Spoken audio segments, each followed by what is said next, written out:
Hi world, good morning, good afternoon, good evening. Again, welcome to Sis Noah, the Hagfather channel.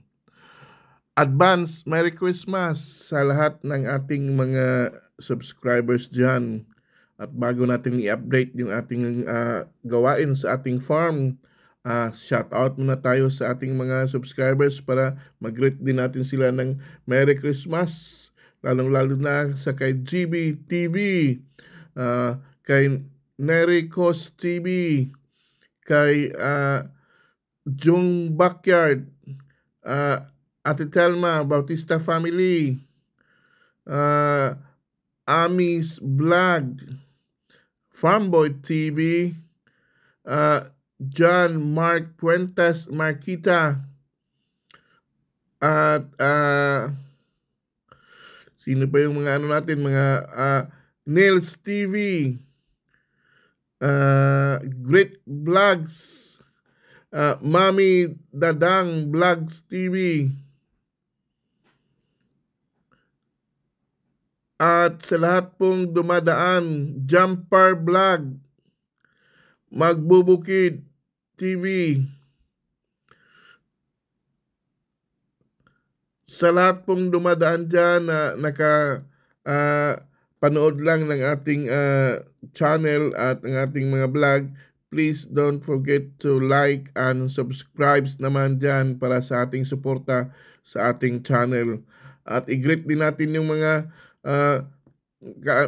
subscribers natin na they are not understand what they're talking about because it's Tagalog, but they are there to support us, especially those friends or subscribers from outside Philippines. We will great post to one new sea, Salimot, Bertini, Simuga, that's their dialect, and of course to with Hana. Hello, friend. Yes. So thank you for supporting us. And then also Richard Bryan from UK. Thank you for supporting us. And ito na po ang ating update sa ating farm sa Sis Noah, the Hagfather. Araw-araw, ito yung ginagawa nila. 6 o'clock, nagpapakain, nagpapaligo, nagpapalinis sa ating mga alagang baboy. 6 o'clock ng umaga yan. Yan ang ano nila, time nila. Then, later on at 12 o'clock or so in lunchtime, they come back to check everything if is the food and the unlibitum are still fine. And then in the afternoon at 4 o'clock, they will come back for another linis, pagpakain sa ating mga alaga na naman, lalo na ang ating mga inahin na mga buntis at saka yung ating mga biik din, tinitingnan kung kamusta naman. Bro, awa ng Diyos, yung ating mga biik, nakikita naman nyo dyan, talagang ano pa yan magti 3 weeks pa yan, talagang malalaki sila. Tsaka yung mga friends din natin sa labas, sa abroad, sabi nila, you have the quality pig. You have a quality piglets. Yeah, because they know that it's a hybrid. So, of course, we are very proud also that as some of them are from abroad who did not understand Tagalog, but they are there to support us.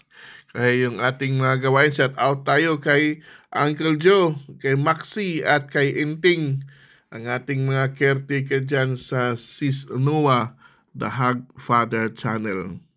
Kaya sa lahat po nating subscribers, to all the subscribers in the Philippines and around the world, advance Merry Christmas and a prosperous New Year sa inyong lahat. Sana po patuloy pa rin ang ating pagbabago at salamat sa ating lalong-lalo na kayo ang precious ng ating live weight tumaas na, saka yung mga piglets natin tumaas na rin kasi alam natin nagkukulang ang baboy ngayon sa Pilipinas. Kaya salamat. Hindi lang natin na timing yung ano natin dahil konti lang yung ano natin, yung mga panglitsunin at saka yung para fattening natin, wala na, ubos na. Wala nang fattening tayo. Tsaka next year pa.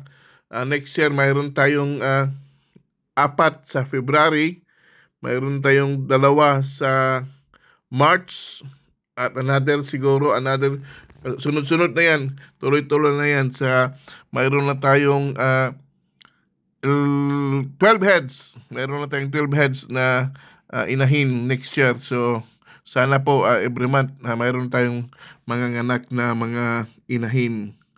But let us pray always na iwas na tayo sa mga sakit. Wala nang sanang sakit. At saka sana mag-release ng ating government, ang ating DA sa vaccine ng ating ESF. Ay panalangin niya natin palagi sa ating Panginoon. Sa lahat dyan, let us continue to celebrate our Christmas. Let us continue to work with our mga alaga, mga baboyan, mga hagriser. Mabuhay tayong lahat. Let us enjoy in God's blessing.